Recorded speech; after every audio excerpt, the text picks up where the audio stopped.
Friends, family, fans, welcome back to Back Nine Bets episodes with guest. And this week's guest is one of the Rotoballer staffers and one of my best friends in the industry, Ian McNeil, over there at Flag Hunting. How are we doing this evening? All good, brother. All good. Much better than you, as I found out over the last 10, 15 minutes. The Sony ended a lot more cruelly for you than it did for me. I was pretty much out of it by Sunday morning, so I had no idea you were on Keegan and Ben on. That's a fucking nightmare scenario. I've had some bad meets in my day, but to clarify, I was not on Keegan. Joe Idoni was on Keegan. Oh. I was on Benny on. So between the two of us, we were going to try and take one down for the RB squad. Yeah. And we got Grayson married. And Rowley's finest, man. Or not so finest, if you know his history. Yeah. We'll just let that be. It's every time I have you on the show, though, it seems like there's some sort of disaster, cataclysmic disaster that happens, because the first time was for the colonoscopy after last year's Century Tournament Champions when Colin blew the 5-shot or the 7-shot. How many shot lead? It was 7 at one point. 7 at one point. And then when you were on for the Valspar, we were painting with Jordan Spieth Happy Trees. And then we had a happy accident down the stretch and he went water. That tee shot on 16, Byron. Tee shot on 16, just no commitment. About as committed as Hugh Hefner to the tee shot, and it was not good. And then Benny on, same thing. I mean, I've never seen someone jam a 4-footer that hard. Yeah. And the thing is, I went and checked his 4-foot putting stats. 94.5% of the time he makes that. So he's solid over it. But that 18th green just never quite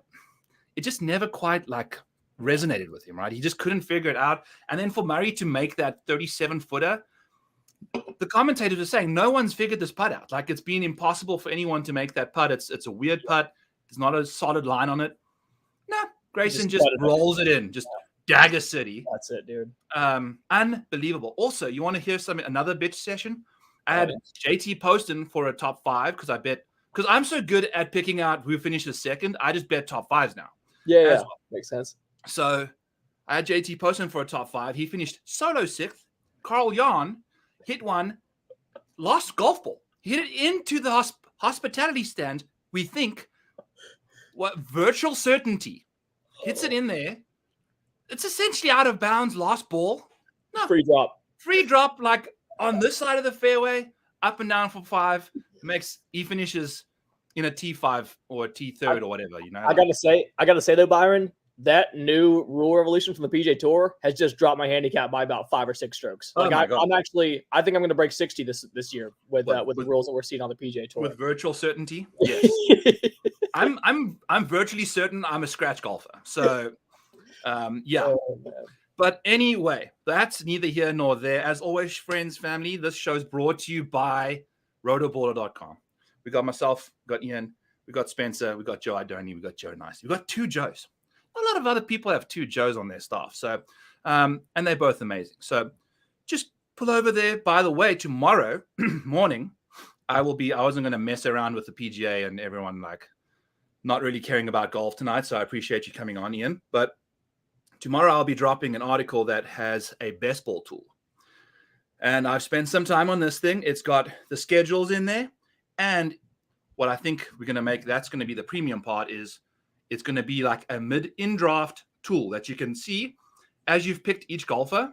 Yeah. You click on it, and then it'll tell you how many DFS points you scored at each different event across the different rounds for each event. And it will keep a running tally of how many golfers you have starting for each event.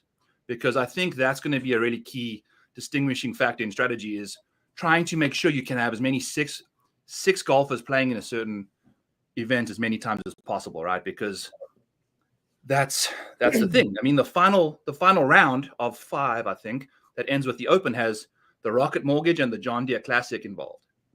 So you're going to have some random guys that are going to have to pull through for you in those tournaments. You draft Rory at the 102, when all of a sudden you're basically just conceding your first round pick for those 2 weeks, those 2 crucial weeks. So. Yes. So that'll be coming out tomorrow. And, that's part of the premium package.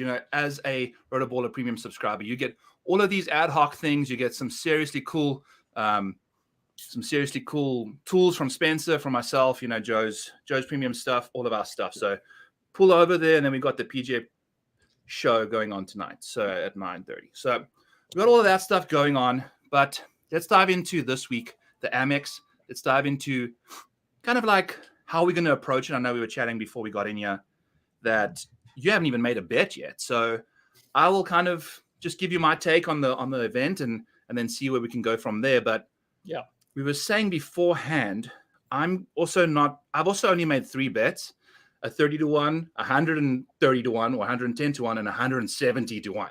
So we are well into the deep depths of the value ranges there.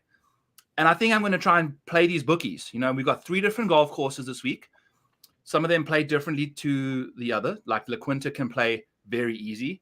And then, the stadium course can play easy, but also if you get astray, like you mentioned earlier, it's going to be nightmarish for people that don't have full control of their golf ball. We've got island greens and tons of water and hazards like that. So definitely going to be, if you are looking for nuanced and wonderfully written stuff about a golf course, go take a peek at Ian's Scouting the Routing that he dropped this morning. So that's an amazing article, very informative. And I feel like I'm going to be definitely leaning into that going into the week, like making sure I can benefit from understanding how these different courses play. So give me your take on this week and how you want to approach everything.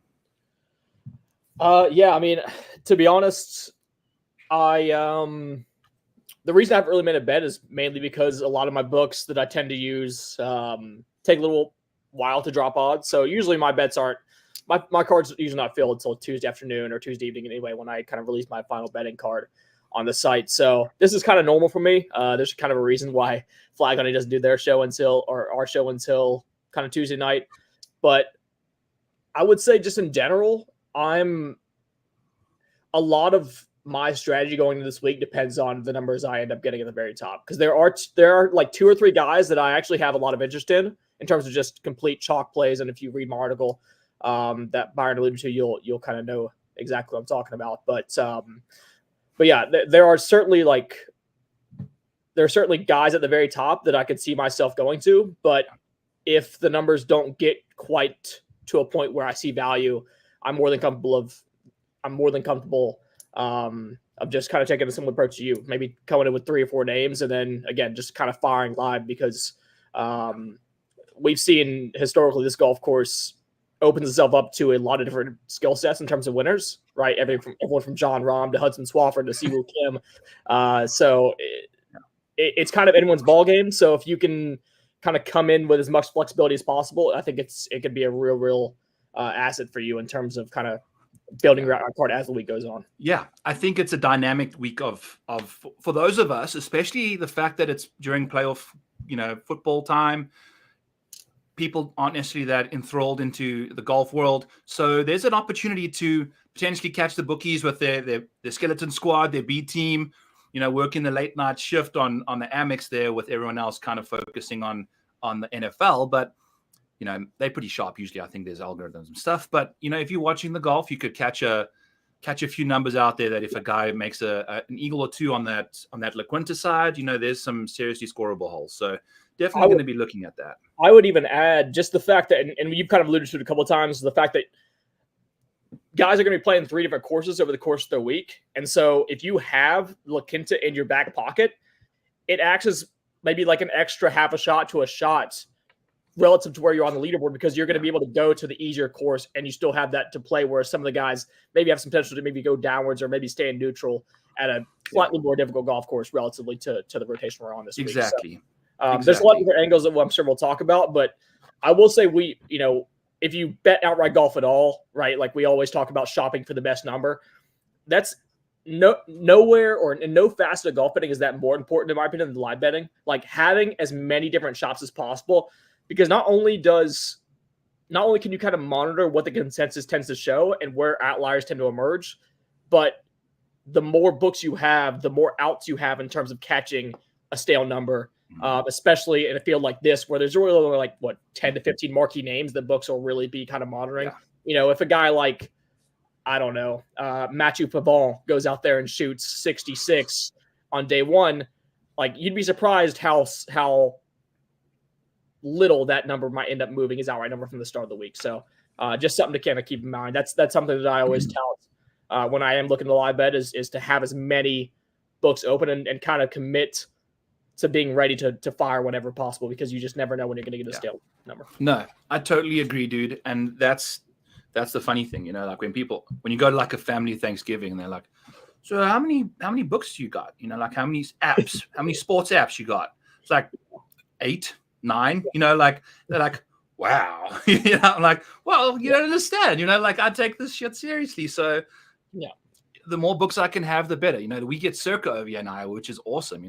They put out some really fun lines, and they fair. Their odds are very nice, and we'll get into all of that stuff. So, shot like, I'm sorry, my brother. The Benny on bitch session was. I was saying to Ian before we jumped on, my streaming platform that I have is about like a minute or 2 minutes behind, and I was watching off my phone's hotspot because I haven't had internet the whole weekend. It's freaking minus 12 degrees here in Iowa right now. And don't have Wi-Fi. So we are thankful for Wi-Fi tonight. I woke up this morning. We still didn't have Wi-Fi. Now we do.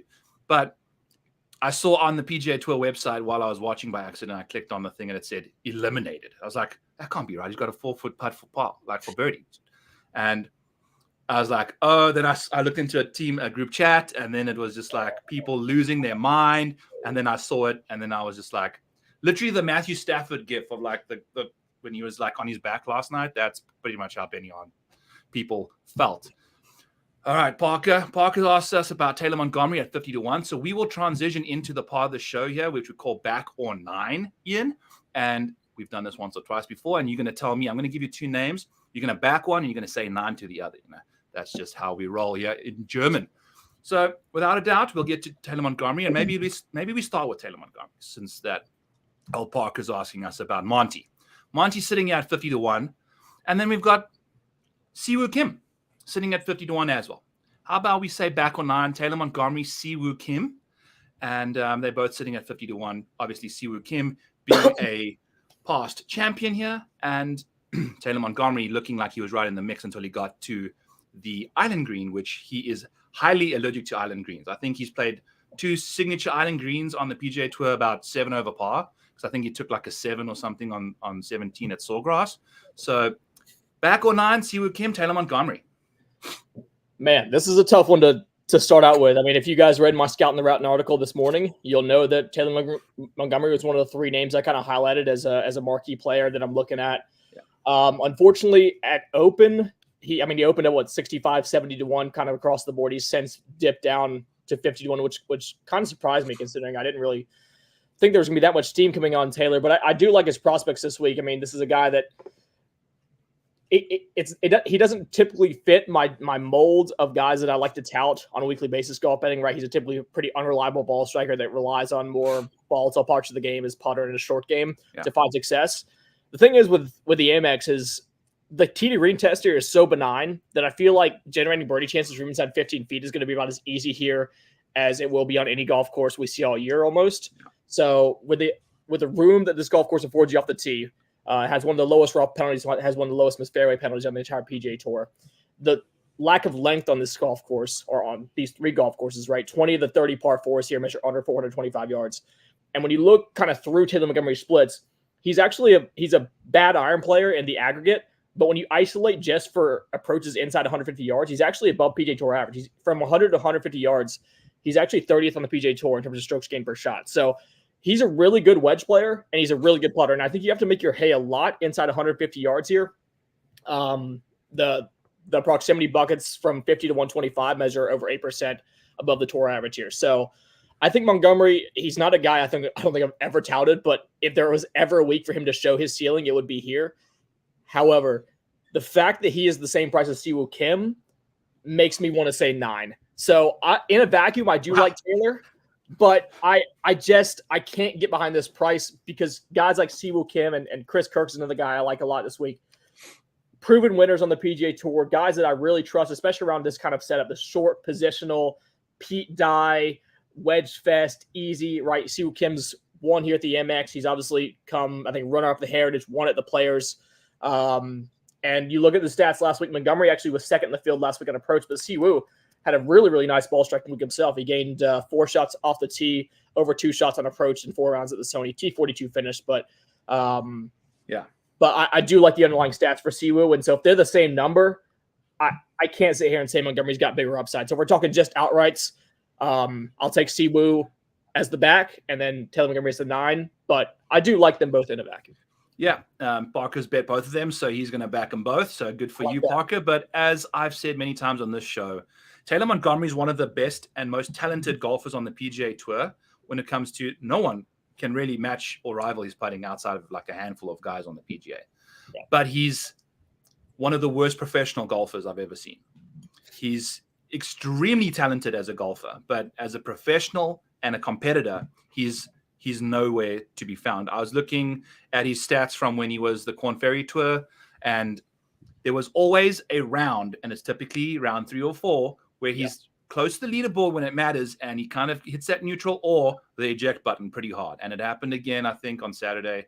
He kind of just was in second place going into Saturday, and then kind of just stuck in neutral, just slipped all the way down to 13th place, by the time Sunday rolled through, and didn't quite really do much after that. Yeah. So he gets himself into the mix. I think he's a definite smash play for any sort of first round leader situation, if you are into that kind of stuff. And, showdown in particular for round 1 and round 2.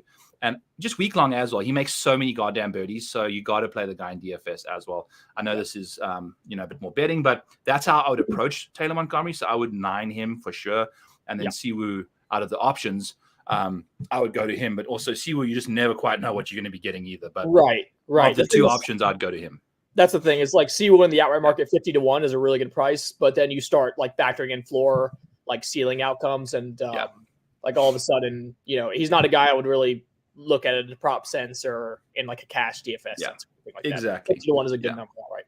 I think we hit the nail on the head with that one for sure. Let's scroll up to the back of the top of the board, Jan, and kind of just take a peek at some guys that in a turn of events, this AMEX field is actually kind of loaded. I think we are loaning a line of credit on this field, and we've got some really impressive names. So I'm going to go with, even though they kind of quite differently priced, we're going to go with the 2 Korean superstars / Sungjae Im and Tom Kim. And Sungjae is at 20-1 and Tom Kim is 25-1. I know, that number makes your decision a little bit more, adds a bit more context to the decision making. But this is a show that we try and help people figure out these tough decisions. And Sungjae Im and Tom Kim sitting here at 20 and 25-1 respectively. I have an outright on one of them. Give me your take on these 2 boys, and I'll give you mine at the end. Back or 9? Yeah, I think you kind of said it there. I really don't see a lot of difference between these 2 guys. So if you're asking me 20 on Sungjae versus 25 on Tom, I'm going to take the discount on Tom Kim here. A lot of my key metrics like both these guys. I mean, there's a reason they're 4th and 5th priced in the odds board. So I've seen a lot of Sungjae love in the outright market this week. I've seen a lot of Tom Kim love. So I think both those guys are very warranted in terms of like a spot on your betting card. But at this point in the odds board, having that 5-point discount between a 20 and a 25 is pretty massive for just overall card construction.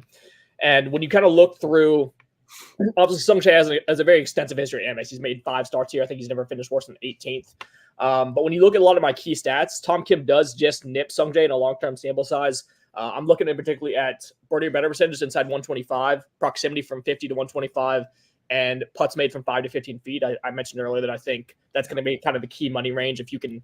If you're not able to kind of consistently make putts from that 5 to 15 foot range, like you're going to be falling behind pretty fast around these parts. So Tom just nips Sungjae in all 3 of those categories. Plus you're getting a bit of a price break. And the one time that they did play this tournament together, obviously Tom's debut last year, he actually beat Sungjae. He finished 6th. Sungjae finished 18th. So I don't really see a huge reason as to why we're getting this kind of discount on Tom Kim, at least in comparison to his countrymen here. So yeah, I'm gonna back Tom, and he's definitely on my preliminary short list for an outright bet at 25-1, and we're gonna say 9 to Sungjae at this price at 20. Yeah, I mean, Tom Kim, I will go ahead and say that he's won 3 times since he's been on tour, and Sungjae's won 0. Yep. So in that duration, right? So we've got a relatively prolific winner versus a top 10 or top 20 beast, which is Sungjae. sorry to cut you off, Byron, but not just a prolific winner, but look at the golf courses he's won at. Sedgefield. Yes. And then Shriners twice. Like Shriners, I think, is probably the main corollary to PJ West, right? Both similar parts of the country, desert golf, a lot of wedges, easy score conditions. Sedgefield, kind of positional golf course, short irons, wedges, a lot of birdies being made, Bermuda grass greens, even though these are overseeded. But I think like when you're looking, I think for Sungjae, his projection as of right now is a little bit more stable as we kind of go through these, go into these more bigger ballparks. But Tom Kim, I think, is more of a specialist at this point in his career. And the golf course under 7,200 yards, like this is exactly where you want to play a guy like Tom Kim. Yeah. And I think the last time I spoke to you on your show 2 weeks ago, we spoke about Sepp Straka having had one of his worst off the tee performances at the Plantation course in Kapalua. Yeah. Tom Kim averaged negative 0.75 per round, so 1.5 strokes just in the 2 rounds that they played around the stadium course last year. That's easily, if you were to prorate that out for the next 4 rounds, that's his worst driving performance in a stroke play event on the PGA Tour. He's had one worst performance on like some European tour or something, but as a PGA Tour professional in a stroke play event, he had his worst driving performance of all time last year here, and T6'd it still, right? So he feels comfortable on this course. I think we can expect him to easily. I was on the Tour Junkie show today, and I said, if Tom Kim has his worst driving performance again at this venue, I'll eat a thing of Spam on the show with you guys, like Pat had to do today. So it was quite funny. But Tom Kim, I got in. If you're looking for a reason and, you know, like you're a little lazy in the morning, you're not quite sure where to go, the PGA Tour, PGA Discord on the Rotoballer premium side of things, I was in there busy sharing some outrights, and I got Tom Kim at 30-1 this morning. Yeah, so it's great. You know, that was really nice to see. And, you know, DK hung at 28, and then FanDuel came and said, hold my beer, and he has a 30 for you. So we went to that one and picked it up. So it gives us tons and tons of room to kind of just still pull some triggers as the event unfolds. So I'll be in on Tom Kim. I just don't trust Sungjae as a win equity item. You know, he's an incredible talent, but he's similar to Taylor Montgomery in a way that he plays so many tournaments, yet his win percentage it's ridiculously low, you know. So great for DFS, great for top 20s bets, you know, those kind of things. But Sungjae just not quite there for me in the outright market, especially at 20-1, you know. Exactly. He's getting prices. Yeah, he's getting prices if he's, you know, when's the last time he won? 2021 Shriners? So we're going on. I mean, we must be going on almost over 3 years now. Yeah, exactly. It's not his cup of tea, right? And he just doesn't. Every time I've seen him in the mix, he just doesn't have it. Like Tom Kim took it from him at Sedgefield at the Wyndham. That's right. Remember? Yeah. Like I was there. I was there. Final round 62. Oh my god, dude. Yeah. Oh yeah. I've hit Tom twice. It was at Shriners and Sedgefield. Thank God, because he's him and Cam Smith have been pretty much like 75% of my outright hits, basically. So, tough times with Cam Smith sitting on the bench for me. But let's go down the board here a little bit more. You know, are you interested in anyone in the 11-1 range here? It's Xander and Cantley and Scheffler. I am. I do like Cantley a lot. Let's do that. So you'll back Cantley then, and then evidently, you know, by deductive reasoning, go ahead and give me your argument though.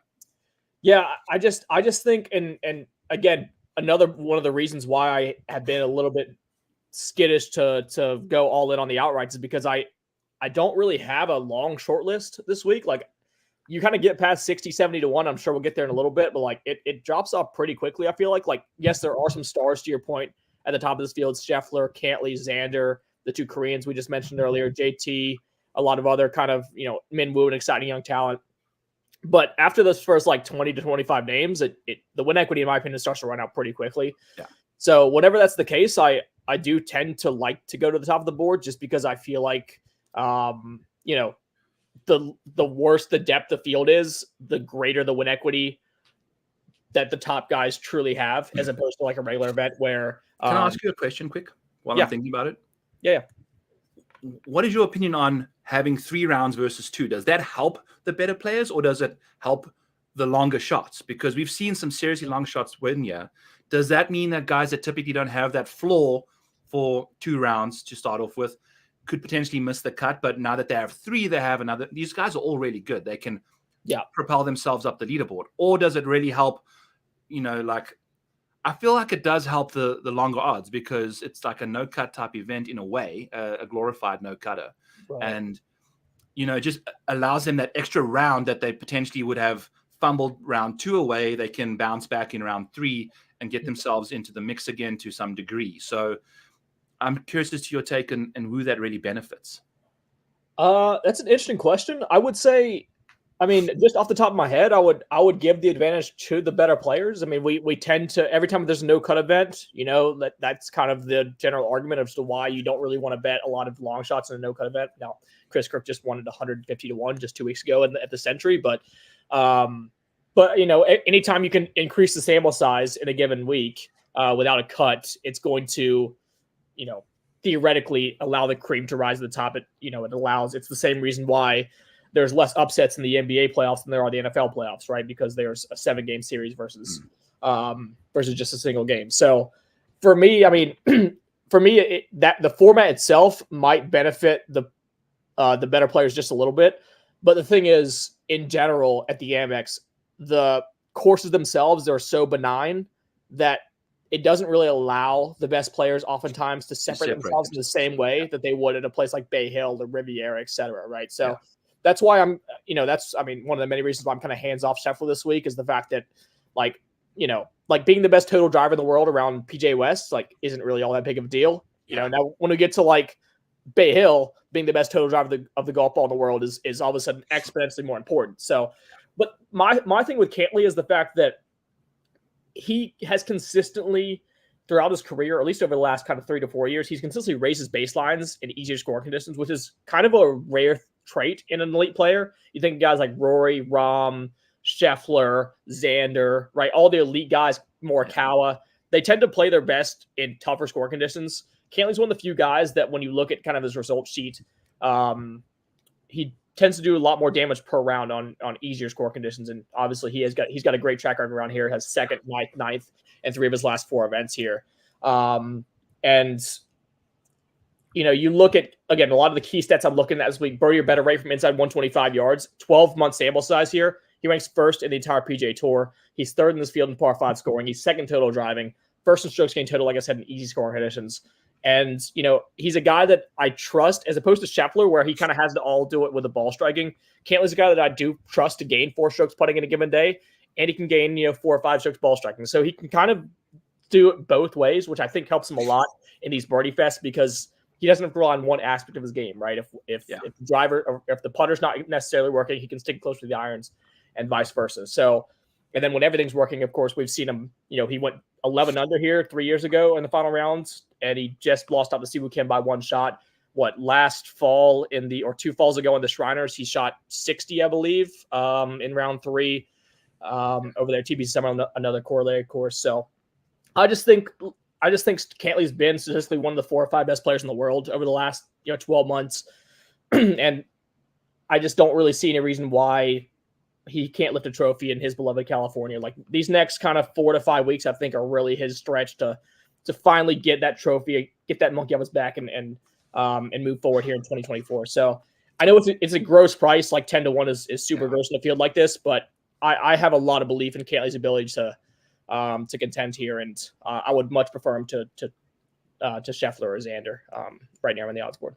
Yeah, no, I agree. I'd lean his way too, but what my last 2 experiences with Patrick Cantley was he lost to Lucas Glover in the playoff. Dude, playoffs, I'm like over.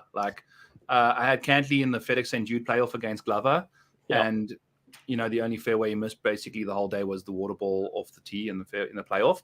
Yeah. And then I had him for a top 10 last week at 2 weeks ago at Century, and he finished 1 shot outside of that because he's just lifeless. So I'm kind of just I keep betting this guy and I keep losing my money off of him, and he also lost to Jordan Spieth in a matchup. So he cost me about a quarter of my breaking 100 budget just because just wasn't available for me. So I don't know, at 10 to 1, I feel like that's pretty much burning up all my remaining cap. And I don't have the vibe on him right now. And I just don't think he's not doing it. But I second what you do say. Maybe I'll catch him after a slow start, maybe at 25, 31. See how it goes. Cool. Cool. I want to hear your take on, let's go with this one. a little double JT action over here. Man. Got Justin Thomas and JT Poston, 25-1 and 33-1. JT Poston was 40-1 this morning. I thought that was too short of a number anyway. And then they cut it to 33. So that's definitely too short for my appetite and my taste buds, considering I bet him last week at the Sony at 40-1, right? Like, I mean, what are we really? We got add all these other guys above him now, and now he's all of a sudden 33-1. Granted, he played fantastic. The form is really rounding in, and I think he's really up there. But 33 to me, it would just seem like a 40 even just seemed a little too stingy. But back on 9, JT Poston or JT, aka Justin Thomas. Wow, yeah. That's interesting to hear your opinion. I mean, full disclosure, we just talked about Cantley. We talked about Ted Montgomery already. Those are 2 of the 3 guys I wrote up in my short list. JT Poston was the third guy I wrote up in my Monday morning short list here. I was hoping for a price over 35-1. I'm surprised that you weren't vibing with the 40 there. I'd be very happy. I think with the 40, I was being a price snob. I don't know what my problem was. I should have bet it. I don't know why. It is tough whenever you bet a guy at 40 and then he's 33 the next week, and you feel like you're kind of paying up and you just haven't gotten the reward yet. So you're kind of in the middle of the cycle. I haven't bet JT Poston, I don't think, since like last year Shriners, whenever he made the 8 on the par 5 on Saturday, and went from plus 150 to like 7-1. But man, look, I get kind of what you're saying. Like, Poston has been teasing us for like 6 months now. Yeah, but man, like eventually the guy keeps stacking top performances over top performances. You just eventually have to believe him. Like, he's, in my opinion, right now, he's a top 15 to 20 player in the world. And especially at a golf course like this that requires wedge play, putting, birdie making. I'm de-emphasizing off the tee here, which is one of his biggest faults. And he's finished inside the top 7 on 2 of his last 5 starts here. When you go back over the last 6 months, 11 starts since the start of July. He's not 7 finishes, a 7th or better. And in 3 of the 11 events he didn't finish inside the top 7, those were the Open Championship and the 2 opening rounds of the FedEx Cup playoffs. So in kind of these non-elevated fields, Poston has put together one of the more remarkable runs from like a second or third tier player that we've seen in recent history. He's gained an average of 8.32 shots to the average field. He's rated as one of the best iron players and putters in world golf in that stretch. Rates out 9th in this field in strokes gained approach, 2nd in birdie chances created, 1st in strokes gained putting, 5th in proximity inside 125. And again, we're at a golf course now that really, I think, accentuates his best attributes. So we're going to go to places like, Torrey Pines, Riviera, Phoenix, Bay Hill in the next kind of 2 to 3 months. Those are golf courses that I don't think suit him very well. I think we're kind of running out of opportunities to bet Poston. So if he's ever going to come good on this like incredible run of form, I think it has to be this week. So 35, 40-1. I've got no problem making the move there. And JT is kind of very much the opposite in my opinion. I think I understand, right? The recent form has been quite good for JT as well. He's finished 3rd, 4th, and 5th worldwide over his last 3 starts. Finished 12th at the Wyndham to end his 2023 season too. But I still don't really have a great grip on when the breakthrough is going to come for JT. Like, obviously you look back historically and he's been really, really good at these kind of wedge intensive birdie parties. But over the last kind of 3 to 4 years, he's really made his market more difficult, ball striking intensive golf courses like Southern Hills, TPC Sawgrass, etc. Right. So for me, I think at this golf course in particular, I don't really see a reason why JT is priced a tier above guys like Poston and Eric Cole. I think they're frankly better fits. When you think about those 3 as like an aggregate, JT, Poston, and Eric Cole, JT is far and away the least. He's far and away the least reliable driver. Reliable putter of the golf ball. Sorry. Yeah. Yeah. I was just hoping you're not getting robbed. Feel free to attack the guy if you have to. No, all good. But again, JT's far and away the least reliable putter of those 3. And I feel like at a golf course here that you're going to have to get to 25, 26, 27 under. Poston and Cole have proven in the recent history that they're more than capable of, leading the field and approach. So I'll take JT over old JT in this. Old JT. New JT versus old JT. That's right. Molasses Sloth JT versus feisty JT. Cool. I agree. I think, JT definitely want to be putting him in the mix when I think there's around the green play a lot more involved as well. He's obviously one of the best around the greens, on tour. So we'll see what he can get up to. The next shot likes reading my mind here. The next bunch of guys he wanted to know Burnsy or Cole, but I had Minwoo Lee or Sam Burns as the two guys because I feel like they have a very similar. All three of these guys really off the tee. It's kind of, Sam Burns and Minwoo are kind of in their own realm with inaccuracy being their weakness off the tee, along with Eric Cole. But then Minwoo and Sam both obviously can send it a million miles. And as we've mentioned, Minwoo, Sam, and Eric can all putt lights out. They can all dial in those wedges. And I think they're a very interesting range right here because I could see one of them really, really, really getting hot. So we're going to have a dynamic trio over here, and you're going to have to back one and say Nein to two others. I'll be honest, this is actually kind of easy for me. Okay. I kind of alluded to my affinity for Eric Cole in the JT Post and JT Justin Thomas debate. I'm going to take him over these two kind of young, exciting, maybe more sexy names in Burns and Minwoo. For me, I mean, look, I think the Eric Cole discussions went on ad nauseum. I mean, he's one of the best iron players, one of the best putters on the PGA Tour. I've talked to already about just how important kind of wedge play and putting are to me, just in general when you talk about projecting this week. And Eric Cole rates inside the top 20 in all my key metrics from putting from 5 to 15 and putting from 5 to 15 feet. Approach shots inside 125, birdies are better gain from inside 125, strokes gained approach, birdie or better percentage, birdie chances created. So metrically, I think Eric Cole checks both those boxes in terms of having the upside to gain, the requisite 6, 7, 8 strokes putting you need, and also gain 4, 5, 6 shots on approach. Whereas I have a little bit less certainty in the profiles of Minwoo and Sam Burns. Sam Burns obviously had a really, really nice stint here last year. But if you look over the long term, one of the worst wedge players in this field, which is quite surprising to me. Burns rates outside the top 100 in proximity, inside 125, and birdie better percentage in that range as well. And then Minwoo, I just kind of feel like I want so badly to be on this train because it's just going to be a wild, fun ride for a large subset of golf Twitter. But I kind of just get the feeling that whenever the Minwoo train hits the state, arrives at the station, I'm going to be kind of sitting there without a ticket. We know obviously he's gotten a world-class short game, phenomenal on the greens as well. Hits the ball a mile. Yeah, you kind of nailed it when you said him and Sam Burns have, I think, pretty comparable profiles.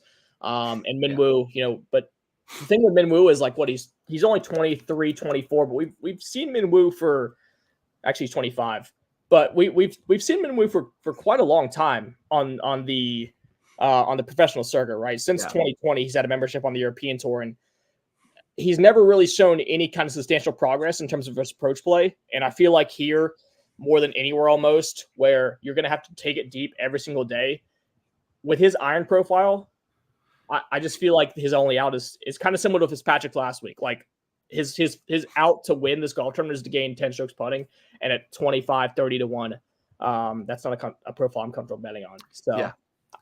All right, so to jump on your train analogy, we got shot like saying Minwoo. We got the Minwoos in the house. Yeah, I'm assuming he was all the way over Minwoo. But what I think is going to happen here is this train ticket is a little expensive all the way from your hometown. I'm going to drive my vehicle to the Farmers Insurance and potentially get on the train there. I feel like that's a really good spot for Minwoo, considering if you think about the John Rahm profile, right? Distance off the tee, really solid with the long irons, incredible around the greens and on them, right? So that the coming out of the rough with a short iron, I think, is pretty much more of his ball striking repertoire than kind of just dialing in wedge after wedge. And I do think, hopefully we don't miss the train this week, but I will definitely be looking to get involved with him next week. I think that's a really good course for his power, right? I think the power is kind of nullified a little bit at this golf course. So not just that, right? But we've seen historically throughout the not just with guys like Minwoo, but just generally longer hitters, they tend to have inflated splits when it comes to proximity range from 175 to 200 and 200 plus, just because the general speed they have in their swing allows them to hit shorter clubs from longer distances. So whenever you get to a place like Torrey Pines that requires you to hit a lot of long irons, the fact that he's going to be able to hit 7 and 8 irons from 190, 200 is a huge asset. So when you look at like his approach skill on data golf over his last 12 months, he's he's very, very far below the general average in terms of professional golf, like inside 150. But then you start to go like 200 plus, 175 to 200, that he starts to make up the margin just a little bit. He's still not great, but he does make up the margin a little bit. And when you have the tools that he has off the tee around the region on the greens, all it really takes is a average iron week for him to really kind of make his way in contention. Yeah, so totally agree. Yeah. And the Burns slander coming from Shotluck. Not a fan of the Burns slander. I like Burns. I like Burns better than Minwoo. I'll say that. I do like Burns better than Minwoo. Yeah, I'd probably say I like Minwoo better than Burns. So bring on the booze, Shotluck. We don't care. You've seen me give Darbo a hard time over here. So I never had Wi-Fi last night, so I couldn't do the research show. But I did my first stream of where I just did like 3.5 hours of research just on the show, just kind of hanging out with some guys, and Shotluck and Sweet Spot were in the chat. Yeah. And Sweet Spot does a Tuesday night stream, Sweet Spot DFS. It's awesome. It's like uses optimizers and rules and things, which is like really right down my alley. Yeah. And he said the longest stream he's ever done was 3 hours and 58 minutes. So I went to 3 hours and 59 minutes, and I like pointed in his face, and I said to him, hey, like Darbo, I'm going 3 minutes and 59, and I'm going to beat you, and I'm going to have to make you do 4 hours in order to get me back. So just putting that out there, Darbo. All right, let's do one more before we dive into the next section of hacking it in Hollywood. And it's one of my guys, Adam Schenk at 90-1 and Billy Horschel at 90-1. I think Billy Horschel showing some really good form lately. He's kind of definitely not the Billy Horschel that we saw of 2023, or at least early on in the year. And Adam Schenk, also one of the most underrated golfers on the PGA Tour, in my opinion. Give me Adam Schenk. I got him at 110-1. That's a delightful number for Adam Schenk, for someone that has had multiple top tens in all sorts of tournaments. The Memorial, the Charles Schwab Challenge, like tougher, tighter tracks, big boy places like Memorial, and then just places like the John Deere Classic. So it's just, he's all over the place, and I think he can excel and win a tournament anywhere. Another victim of the Valspar, right? He was right there, and then his ball went up against the tree. So yeah, the guy's been on the door of victory and just hasn't pulled it out. And yet we get a 90-1. He played quite nicely at the Century. It wasn't sensational or anything, but I think this kind of a golf course can really see him just starting, because he can get lights out with the putter. Yeah. So yeah, talk to me a little bit about Adam Schenk, Billy Horschel, 9 or back, either one of them, back or 9. Yeah, I think to your point, it's been interesting to see the fall off from Adam Schenk on the odds board, considering what, like 2 or 3 months ago, we were betting him right alongside Eric Cole at like 35-1, right? So he was very much in that tier of like, maybe journeymen that have really maybe ascended into being a top 25, 30 player in the world. Obviously, Eric Cole maybe carried on for a few more starts after him. But I do like the Schenk call, and you kind of mentioned it with places like the John Deere and the Rocket Mortgage. He's also got a pretty extensive history around this golf course as well. Finished 15th here last year. He also has He also has 12th, 3rd, 27th, and 18th place finishes at the Shriners, which I think is a pretty nice correlated course in terms of wedge play, easy score conditions, desert golf. So I do like him for this setting, but I'm not gonna lie, I did not expect to talk about Billy Horschel this week on this show, but I actually have found myself very close to clicking Billy Horschel in the triple digits for an outright number. This is a guy that, he obviously had a very disappointing 2023 as a whole, but really turned it around over the fall, right? He finished the season on the PGA Tour by finishing 13th and 4th at the 3M and the Wyndham, went over to Europe and put together 3 straight top 20 finishes at Wentworth, in France, and at the Alfred Dunhill Links Championship. And then since then finished top 20 in his first start of 2024 at the Sony Open. Again, when you kind of reference a lot of the key stats I'm looking at this week in terms of birdie better percentage inside 125, Horschel inside the top 10 on the entire PGA Tour when it comes to birdie better percentage with a wedge in his hand.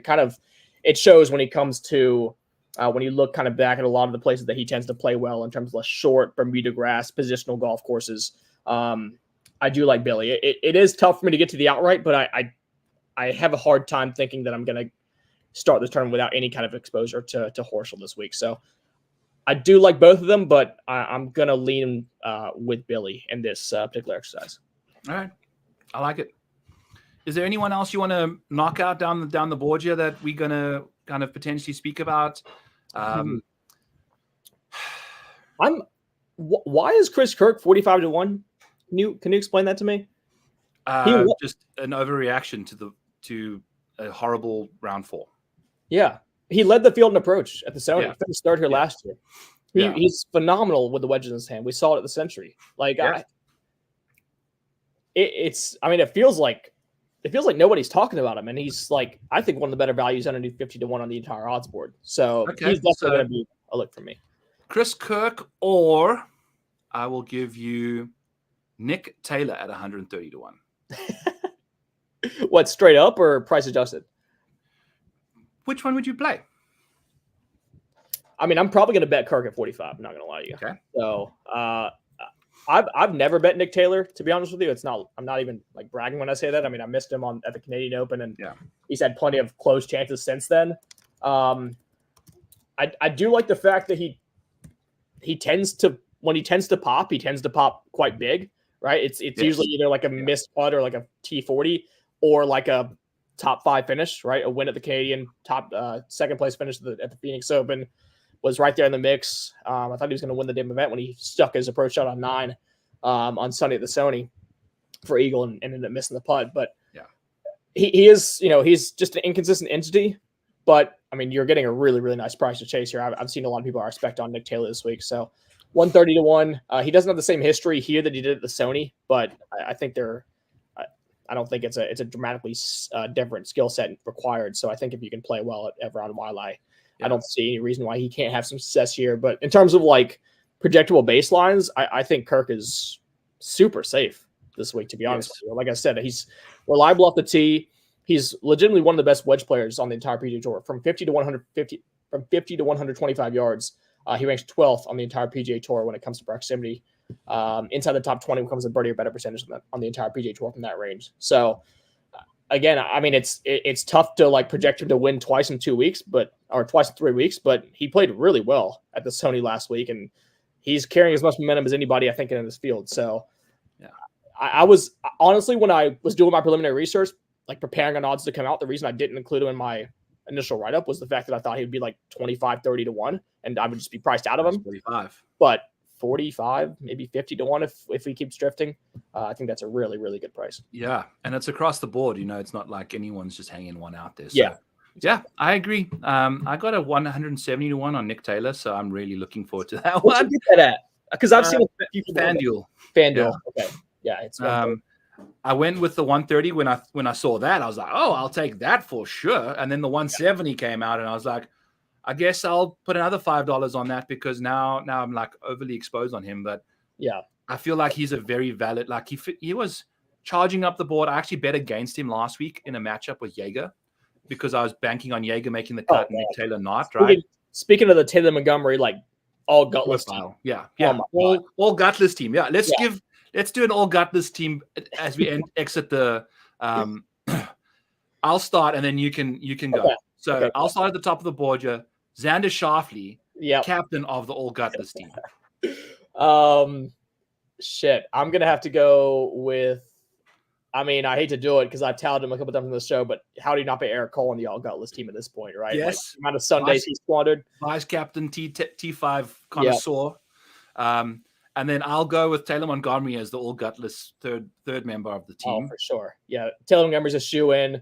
You got to put Jaeger right there. Jaeger, and then, I mean, we got them all.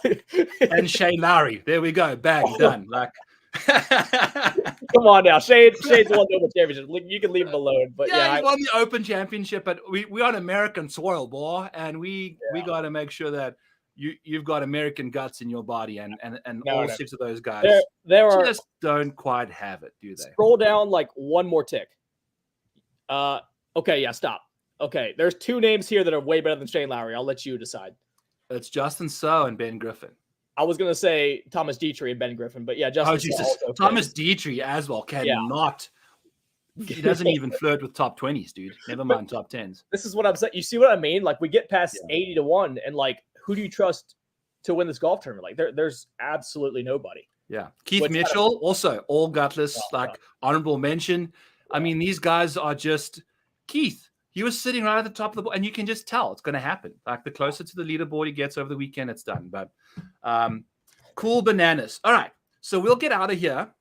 And now we are going into the back nine, the hacking in Hollywood portion of the show. And I just want to quickly change my lighting because I had green and now I realize I had the actual light on, but now we are looking good.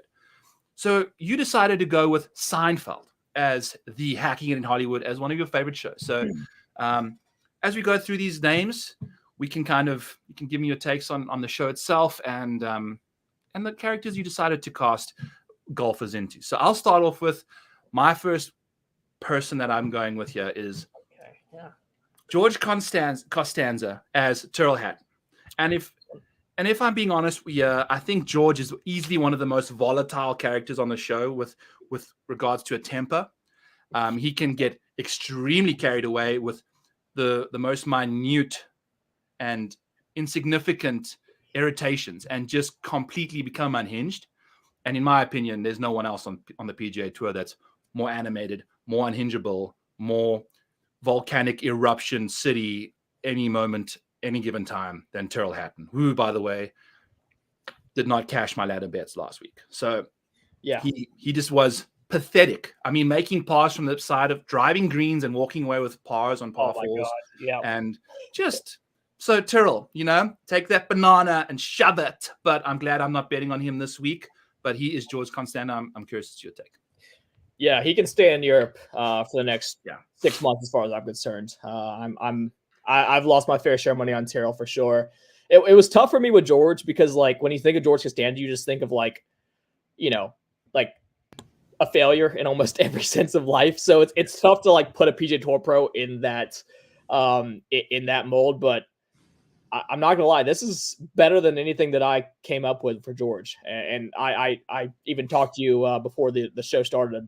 I was kind of upset that I didn't really have a guy for probably the most iconic character in the entire show. So yeah, I think Tyrrell, you just see him like he just finds a way to not cash bets, not get in victory lane. Yes. I was at Bay Hill on Sunday when he held the lead with I think 7 holes to go, then 3 putted from 15 feet on the par 5, I think 11th, and then made bogey with the wedge in his hand on 12, and that was pretty much all she wrote for old Tyrrell. So yeah, I think if you golf bets in the last like 12 to 18 months, you've definitely lost your fair share of money on this guy. So well earned the casting of George Costanza. Yeah, I agree.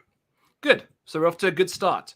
Yeah. You're up next, and your comp for Cosmo Kramer was Phil Mickelson. By the way, Phil has made an appearance 3 times in 3 shows, and it just goes to show how much of a polarizing profile he is and how much the PGA Tour misses his personality, at least. I've heard and learned a lot more about Phil Mickelson in the past, so I'm kind of soured a bit on who he is as a person, but a fantastic icon in the game of golf and very polarizing, just like Cosmo Kramer. Yeah, that doesn't surprise me. I mean, Phil is kind of a free square, I feel like, in these kind of exercises because, like, this sport is largely devoid of, like, larger-than-life personalities, right? So when you get to, like, the most ridiculous character in a given show, like, of course, you're going to pick Phil, right? So, I mean, Kramer, I mean, I don't know if you could possibly make a more perfect cast in TV history than Michael Richards as Cosmo Kramer. Yeah. And we're talking about, obviously, like, a larger-than-life personality, mystery, a few questions on how they've earned 100% of their income, right? There's only really one guy in the golfing universe that springs to mind. So, Phil, of course, a lot more buttoned up, a lot more corporate than Cosmo is, but I could see like Phil in an alternate universe, living up in Manhattan, single bedroom apartments, bringing girls to his apartment every single night and just crocking up the most ridiculous schemes known to man. So, Phil for Kramer was my go-to there. Yes, he is honestly, nobody enters a door like he does. No one comes through a door like Cosmo Kramer, right? Like he's honestly like, there's no one in series history like him. He's a 1 in a million, roles, and it's very difficult to find someone to fit that kind of situation. And I think Phil, obviously, you made a great point there on just the financial, like cooking up stuff, right? I've often inferred Phil in the financial things with like Michael Scott and stuff. So I also went with Cosmo Kramer because he's a great character, and I just feel like Jordan Spieth could also quite complement that kind of a role. Just if you're talking about Cosmo, you're thinking about off the top rope, just things are just totally normal. And then that door opens and then in comes Cosmo and it's all Kramer. And Jordan Spieth, in my opinion, is basically the same thing where out of nowhere, Jordan Spieth can just show up off the top rope and be having a casual round of golf around Pebble Beach. And then the next thing we see this guy risking his life just to hit an 8-iron across a gorge, like standing on the edge of a cliff. Jordan Spieth just mic'd up is just priceless television. I think anytime Kramer opens his mouth, it's just priceless quotes. And to me, they're both very eccentric individuals. And to spend a day inside either of their heads, including Phil Mickelson, I think you would be running 1,000 million miles, right? Like it's funny. Sorry, it's funny because like in this exercise, I kind of took the personality aspect as like number one. Yeah. And so like Spieth and Kramer are like complete opposites in terms of like, I feel like what's going on in their head. I feel like Spieth's a pretty like reserved, like low key dude, like off the course, but you're absolutely right. Like if you bet on golf or if you're just like a Jordan Spieth fan, like it's probably the closest thing in sports to like being inside Cosmo Kramer's head, because like just anything can happen on a given hole, right? He can hole out from 180 yards, or he can just like, get down in 5 from like with a wedge in his hand. So it was one of those where as soon as I saw this diagram, I was like, yeah, that fits the T. So two different approaches, but I think we kind of reached conclusions. Last week in Breaking Bad episode, Steve had him as the meth. And that was one of the funniest things I've ever heard as well, dude. Jordan Spieth as a literal drug. So your next one was Kenny as Keegi. And I'll be honest, I've watched a fair share of Seinfeld, but I can't quite say I've ever seen this guy in the show. So give us some background on him and tell us about who Kenny is and why Keegan fits that role. Yeah, definitely not like a main character. I don't know really how many appearances he has. But you've done well for me here in terms of the pictures. Like, I'll be honest, like 90% of this casting is for like the wide-eyed expression that both these guys are kind of known for. Right? Like Keegan on the greens, and Banya kind of has that like really like earnest, again, like wide-eyed expression on his face almost all the time.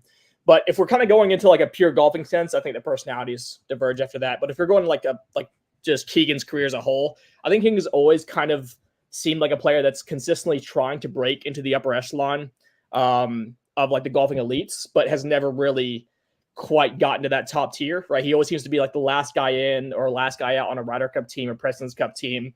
And I think, I'm sure part of him, longs to be treated as like a peer to the likes of Rory, Rahm, Scheffler, like the elites of the game, similar to how Banya spends much of the series trying to kind of be accepted by Jerry and trying to impress Jerry, right? So it was kind of a career, it was kind of a convergence of careers, more than like actual personality.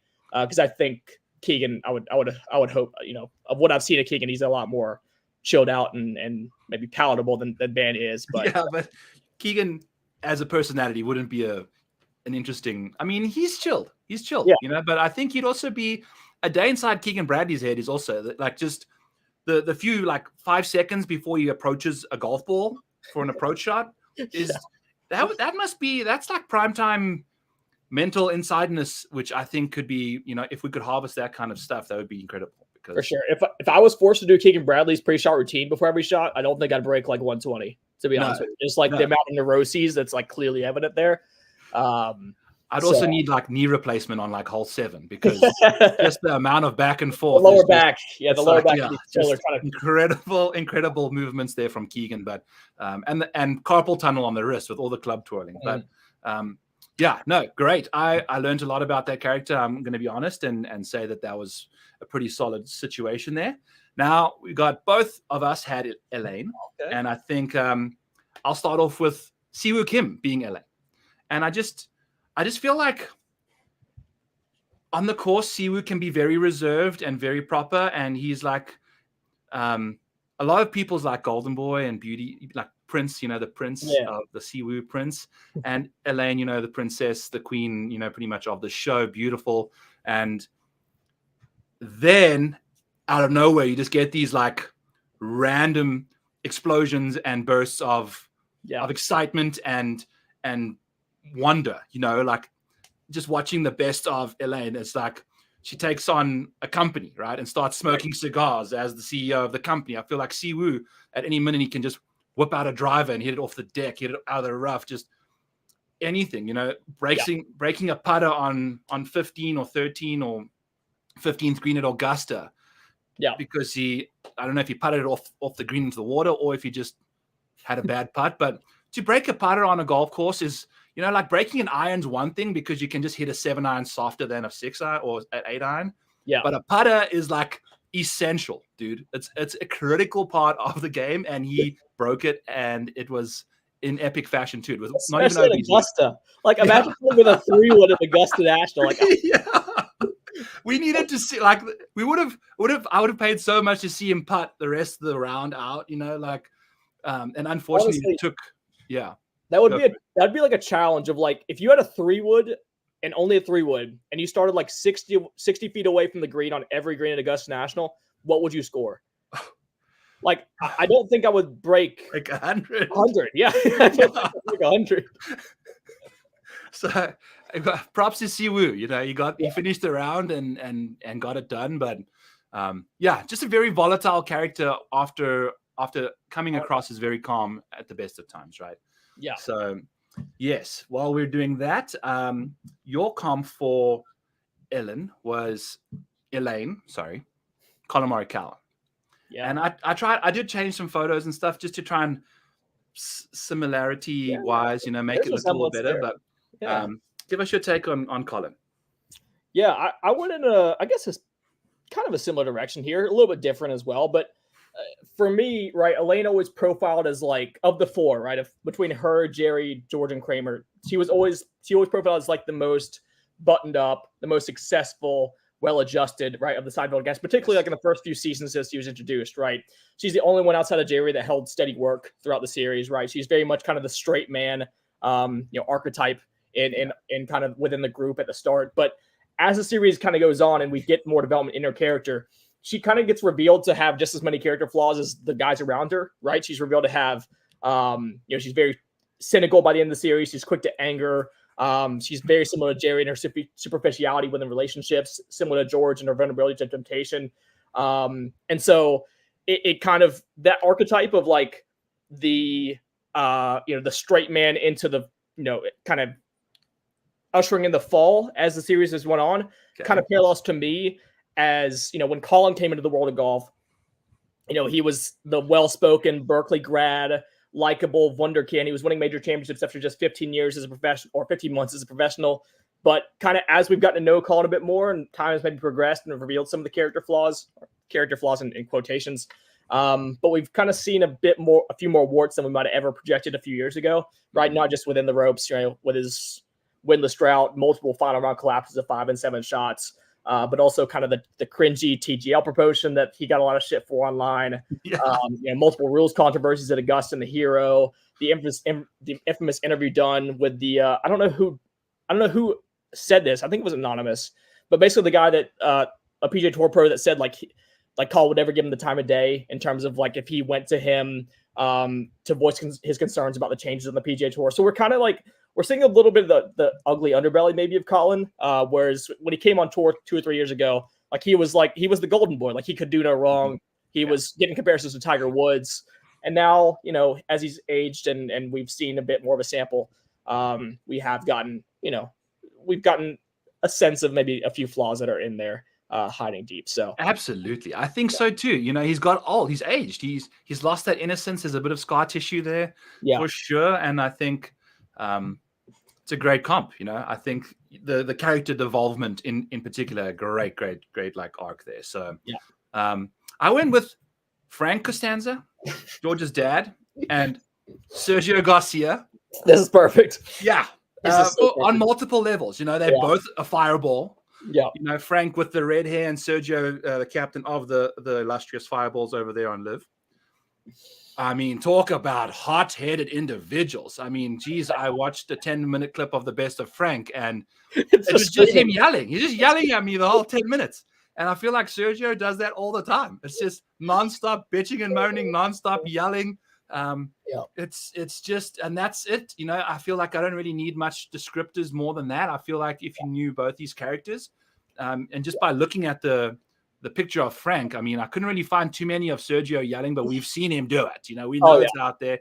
And I mean, particularly on his way out of the PGA Tour when which tournament was it where he hit his ball way left and there was like a creek in the way and he had to walk around the creek and it took a little too long. Potomac, TBC Potomac. Oh, yes. Yeah, Wells Fargo.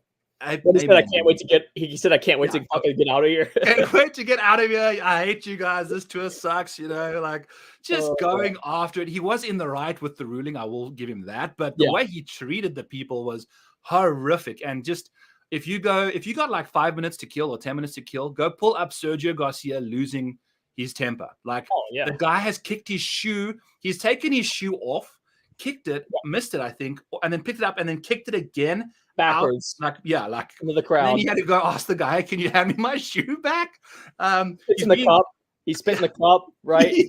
Throws his club in the bushes. Yep, threw his club in the bushes. He's absolutely massacred a bunker with the lob wedge multiple times in his career. He got banned from Saudi Arabia. He's lost his temper to the extent that not many can rival on the PGA. So mad props to Sergio for just being that guy. So we'll go from one Live defected to another, and you went with David Puddy. Was it Puddy?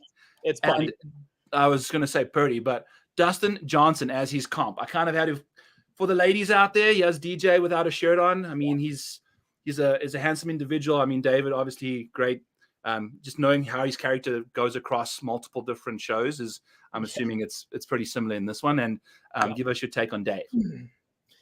Yeah, it's fitting you have two chopless picks because they're I think very much the same archetype. That's kind of what I've leaned into here, like the tall, good-looking guy that maybe doesn't have the most going on upstairs, right? Honestly, if DJ was born 15 years earlier, I'd have bet my bottom dollar that Larry David would have cited him as the main inspiration for David Puddy as a character, right? The mannerisms are very, very jarring, right? They're deadpan, just almost unintentional humor about them, right? They don't really,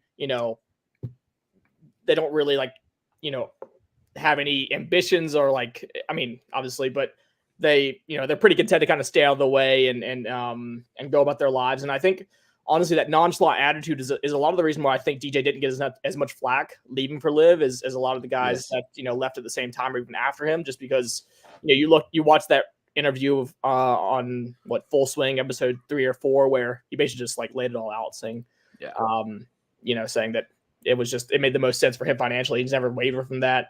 And I think just kind of something about being kind of completely transparent in your self-interest and just being a simple dude, just kind of, again,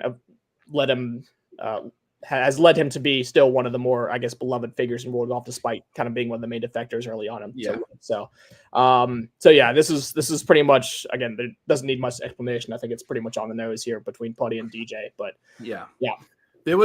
he did it marvelously because there was not a lot to really say, going to Live, and he said what people wanted people to say, right? When Ram kept bitching about the money, people were taking and not saying it, and then he'd go and then he goes back on his word and says, blah blah blah. DJ was case one for how you got to go. We all understood, we all and that's why we love him, right? So, and yes, his back injury with the socks on the wooden floor at Augusta and stuff like that. So, if you go back and listen to the scenes of Puddy and Elaine arguing, and then you just transpose DJ and Polina's heads, it's just it's a dead ringer. You could just imagine those two having the exact same arguments in your life. It's okay. I love it. I didn't even know he existed in the show, so I'm really gonna have to go and look him up and go after it. So I'll go with the second last character that we have. We both had Jerry Seinfeld, obviously, and I went with Xander.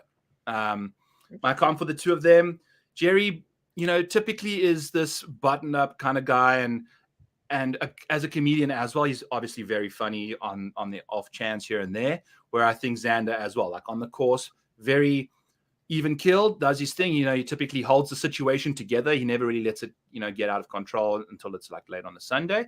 But we'll, not really bother with that too much. And then if you put Xander in a very relaxed situation, after a Ryder Cup win, the guy's out there smoking cigars. The guy's just apparently, according to his peers, just hilariously funny and just, can crack a few good one-liners here and there. So we don't often get to see that from Xander on the course, but I believe that is the way his personality is built. And I feel like, the same with obviously Jerry being a comedian is the way I'd calm Xander. So I've heard that a few times from like media members on the PGA Tour of like the most underrated like interview on the tour is Xander Schauffele, because like he can just hit you with just the most unexpected, like you don't really like think of Xander as being like cracking up kind of guy, but you get him talking about the right things and all of a sudden like, you can kind of see the side that he doesn't necessarily show out in public media room. So I agree.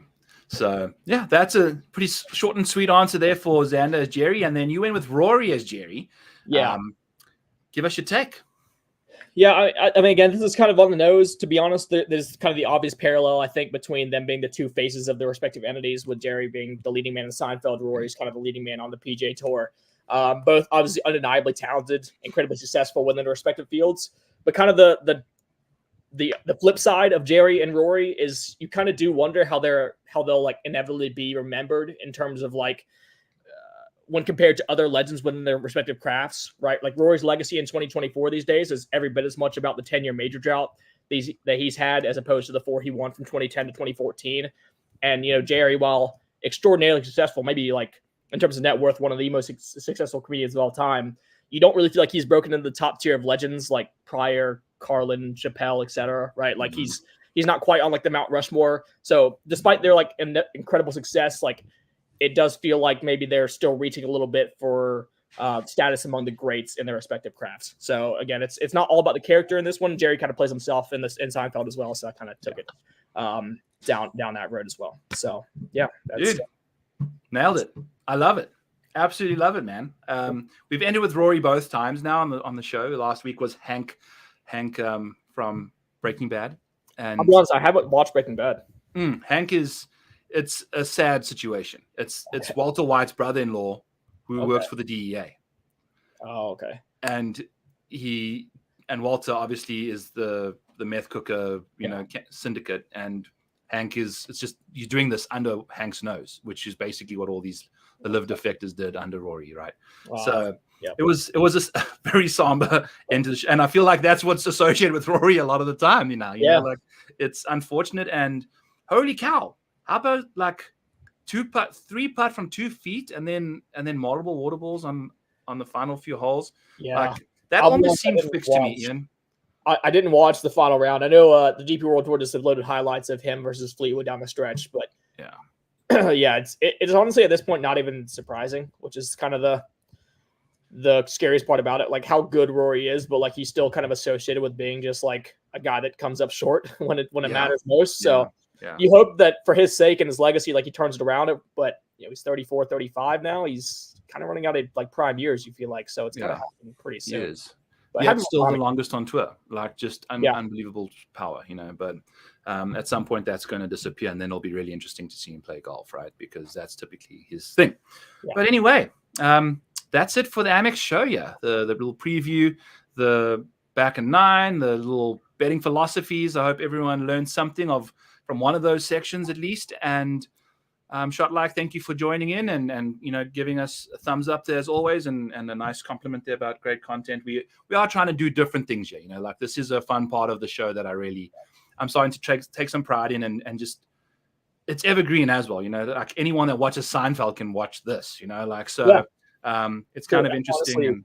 Honestly, I prepared more for that segment than I think I've had for a podcast in like many years. So it's cool to kind of get out of your comfort zone and and talk about things that, other than course specifics and, stroke skin approach and stuff like that. Yeah, So I will give the people a quick teaser before we go and say that I have been binge watching The Sopranos. So that'll be coming up in the next little while.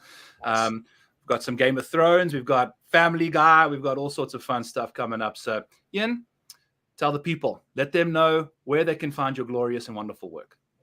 Yeah. So you can see underneath my my profile right here. You can follow me on Twitter at @flag_hunting. I co-host a podcast with my friend Chris there, who covers NASCAR for us. I'm obviously the golf guy on that show. So if there's a golf tournament or a race in a given week, you can expect content from us, betting wise, and everything else like that. In terms of written work, I obviously am a member of the Rotoball team over there, alongside Byron, Spencer, the two Joes, Matt Miller. Crazy team we've had over there. It's only getting better, and man, I'm so proud of the content that just us as a team have been able to produce. It's been a crazy. It feels like we've already been going for a couple months now. It feels like we're kind of in mid-season form already. So I'm just excited for the direction of the team, and I produce articles Monday, Tuesday, Wednesday every single week, and then if you're missing content from Thursday through Sunday, Byron, Spencer, and the two Joes, I'm sure will have you covered in terms of the various projects that they continue to work on. But for me, I focus mostly on outright betting. So Monday's the course preview, Tuesday's my betting card, and then Thursday I do a little prop section for prize picks as well. So yeah, try to do my best to do my part on the Red Ball team. But yeah, it's an easy group to fit into because there's a lot of inspiration to take around that group, because there's a lot of talented people. So yeah, and you are a vital member of the team, man. We really appreciate you being on it with us, and your work and knowledge of the course, to me, is one of the better in the industry too. I really take what you have to say about a golf course's DNA to heart. So yes, that'll be it for tonight. And Ian, thank you so much for joining. We'll be